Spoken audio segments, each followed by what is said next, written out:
بسم اللہ الرحمن الرحیم۔ ہماری آج کی ویڈیو حضرت نوح علیہ السلام کے بارے میں ہے، جن کی قوم پر ایک بہت بڑا طوفان آیا تھا۔ طوفان نوح تاریخ کا اس قدر حیرت انگیز اور تباہ کن حادثہ تھا کہ اس کی داستانیں دنیا کے ہر کونے میں موجود ہیں، کیونکہ یہ سیلاب زمین کے کسی خاص خطے میں نہیں بلکہ پوری دنیا میں آیا تھا، اور دنیا کا ہر خطہ، ہر باشندہ اس سے متاثر ہوا تھا۔ حضرت آدم علیہ السلام کے اس دنیا میں آنے کے بعد ان کی اولاد خوب پھلی پھولی، لیکن ایک مدت گزر جانے کے بعد وہ لوگ خدا کو بھول گئے۔ پھر ایسا وقت آیا کہ انہوں نے مٹی کے دیوتا بنا لیے۔ وہ لوگ نہ صرف ان کی عبادت کرتے بلکہ ہر گھر میں وہ بت پائے جاتے تھے جن سے وہ اپنی دعائیں اور مرادیں مانگتے تھے۔ پھر اللہ تعالیٰ نے حضرت نوح علیہ السلام کو پیدا کیا، جو اس پوری دنیا میں اللہ تعالیٰ کے وفادار اور توحید پرست تھے۔ حضرت نوح علیہ السلام نے ان لوگوں کو سیدھا راستہ دکھایا اور اللہ تعالیٰ کا حکم ماننے کی تلقین کی، لیکن ان لوگوں نے حضرت نوح علیہ السلام کا مذاق اڑایا اور کہا کہ بھلا تم نبی کیسے ہو سکتے ہو، کیونکہ تم تو ہمارے جیسے ہی انسان ہو اور ہم لوگوں میں ہی پیدا ہوئے ہو۔ حضرت نوح علیہ السلام 950 سالوں تک اپنی قوم کو دین کی تبلیغ دیتے رہے، لیکن اتنے سالوں میں بھی ان لوگوں پر کوئی اثر نہ ہوا اور صرف چند لوگ ہی آپ پر ایمان لائے۔ یہ تمام حالات دیکھنے کے بعد اللہ پاک نے حضرت نوح علیہ السلام کو حکم دیا کہ کھجور کے درخت کے بیج لگائیں۔ آپ نے کھجور کے درخت لگانے شروع کر دیے۔ یہ دیکھ کر آپ کی قوم آپ کا مذاق اڑاتی کہ اتنا بوڑھا شخص جو کہ 900 سال کی عمر کو پہنچ چکا ہے، پھر بھی اس عمر میں کھجور کے درخت بو رہا ہے۔ اسی طرح سے 50 برس گزر گئے اور کھجور کے درخت بڑے اور مضبوط ہو گئے، تو اللہ تعالیٰ کی طرف سے حکم آیا کہ ان درختوں کو کاٹیں اور ان سے ایک مضبوط کشتی تیار کریں۔ یہ سب حالات دیکھ کر آپ کی قوم آپ کا مذاق اڑانے لگی کہ یہ بوڑھا انسان پاگل ہو گیا ہے کہ اب تو کھجور کے درخت بڑھے ہوئے تھے اور پھل دے رہے تھے اور یہ ان کو کاٹ رہا ہے۔ اس کے بعد حضرت نوح علیہ السلام ان درختوں کو استعمال کر کے ایک بڑی کشتی بنانے کی تیاری میں لگ گئے۔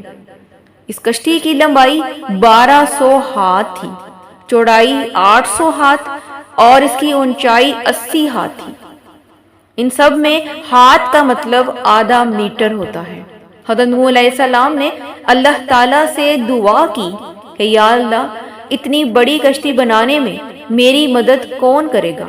اللہ تعالیٰ نے اسی وقت وحی فرمائی کہ اپنی قوم میں یہ اعلان کر دو کہ جو شخص کشتی بنانے میں میری مدد کرے گا اور اس کی کوئی چیز تراشے گا تو وہ جو کچھ تراشے گا وہ چاندی اور سونے کی شکل اختیار کر جائے گا۔ جب نوح علیہ السلام نے یہ اعلان کیا تو بہت سے لوگ کشتی بنانے کے لیے آپ کے پاس آ گئے اور ساتھ ساتھ یہ مذاق بھی کرتے کہ جنگل میں کشتی بنا رہے ہو۔ جب اللہ تبارک و تعالیٰ نے حضرت نوح علیہ السلام کی قوم کو ہلاک کرنے کا ارادہ کیا تو 40 سال پہلے ان کی عورتوں کو بھانج کر دیا تھا تاکہ ان سے کوئی اولاد نہ ہو۔ جب آپ کی کشتی مکمل طور پر تیار ہو گئی تو اللہ پاک کے حکم سے آپ نے سریانی زبان میں ندا کی، جس کو سن کر تمام جاندار حاضر ہوئے۔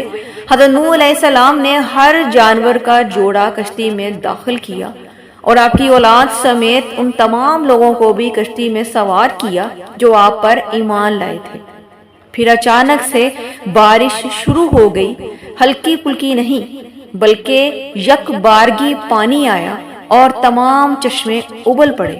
ہر طرف پانی کا سیلاب آ گیا اور حضرت نوح علیہ السلام کی کشتی پانی میں تیرنے لگی۔ اللہ تبارک و تعالیٰ نے حضرت نوح علیہ السلام سے کہا کہ کشتی کے چلنے اور رک جانے کے وقت خدا کے نام کے ساتھ نجات کی دعا کرتے رہنا، یعنی یا بسم اللہ کہتے رہنا۔ اس سیلاب میں قوم نوح کے تمام کفار اور سرکش لوگ ہلاک ہو گئے۔ پھر پانی کی تیز موجوں نے کشتی کو موڑ کر مکہ میں پہنچا دیا۔ وہاں خانہ کعبہ کے گرد طواف کیا، کیونکہ خانہ کعبہ کے علاوہ تمام دنیا تباہ و برباد ہو چکی تھی۔ آخرکار یہ طوفان 40 دنوں تک جاری رہا۔ پھر حضرت نوح علیہ السلام نے دعا کی کہ اے مالک و خالق احسان فرما، تو اللہ تعالیٰ نے زمین کو حکم دیا کہ تمام پانی کو اپنی طرف کھینچ لے، جیسا کہ قرآن مجید کی سورہ ہود آیت نمبر 44 میں بیان کیا گیا ہے کہ اے زمین اپنے پانی کو جذب کر لے اور اے آسمان برسنے سے رک جا۔ جو پانی زمین سے باہر آیا تھا زمین نے اسے تو جذب کر لیا، مگر آسمان کے پانی کو قبول نہ کیا اور کہا کہ خدا نے مجھے صرف اپنے پانی کو جذب کرنے کا حکم دیا ہے۔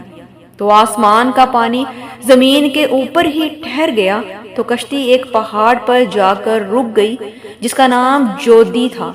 پھر اللہ پاک نے حضرت جبرائیل علیہ السلام کو بھیجا، تو جو آسمانوں کا پانی زمین کے اوپر ٹھہرا ہوا تھا اس تمام پانی کو ان دریاؤں میں بھیج دیا جو تمام دنیا کے ارد گرد پیدا کیے گئے ہیں۔ اس کے بعد حضرت نوح علیہ السلام کو اللہ تعالیٰ نے حکم دیا کہ اے نوح کشتی سے اتر جاؤ، اور وہ لوگ بھی جو تجھ پر ایمان لائے تھے وہ سب اس دنیا میں اپنی زندگی جیے اور اس پوری دنیا میں پھیل جائیں۔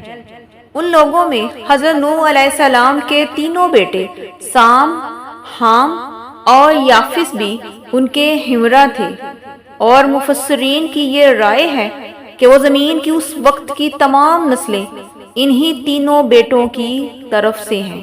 اسی وجہ سے حضرت نوح علیہ السلام کو آدم ثانی بھی کہا جاتا ہے۔ حضرت امام جعفر صادق علیہ السلام سے منقول ہے کہ حضرت نوح علیہ السلام کی عمر 2500 سال ہوئی تھی۔ 850 سال مبعوث ہونے سے قبل، 950 سال قوم کی ہدایت کا دور، 200 سال کشتی کی تیاری میں گزرے اور 500 سال طوفان کے بعد زندہ رہے۔ جب حضرت نوح علیہ السلام کے 2500 سال مکمل ہوئے تو وہ اس وقت دھوپ میں بیٹھے ہوئے تھے کہ ملک الموت حضرت اسرائیل علیہ السلام حاضر ہوئے اور آپ سے سلام کیا۔ آپ نے سلام کا جواب دیا اور پوچھا اے ملک الموت کس لیے آئے ہو؟ آپ نے کہا اتنی مہلت دے دو کہ دھوپ سے چھاؤں میں چلا جاؤں۔ پس حضرت نوح علیہ السلام سائے میں گئے تو فرمایا اے ملک الموت دنیا میں میری زندگی کی مدت دھوپ سے سائے میں آنے کی مانند تھی، اب تمہیں جو حکم ملا ہے اس کو پورا کرو۔ ملک الموت نے حضرت نوح علیہ السلام کی روح مقدس قبض کی اور آسمان کی طرف پرواز کر گیا۔ اسی امید کے ساتھ اجازت دیں کہ آپ کو ہماری آج کی ویڈیو پسند آئی ہوگی۔ ویڈیو پسند آئے تو لائک کریں اور صدقہ جاریہ سمجھ کر شیئر ضرور کیا کریں۔ انشاءاللہ دوبارہ ملیں گے ایک نئی اسلامی معلوماتی اور تاریخی ویڈیو کے ساتھ۔ شکریہ۔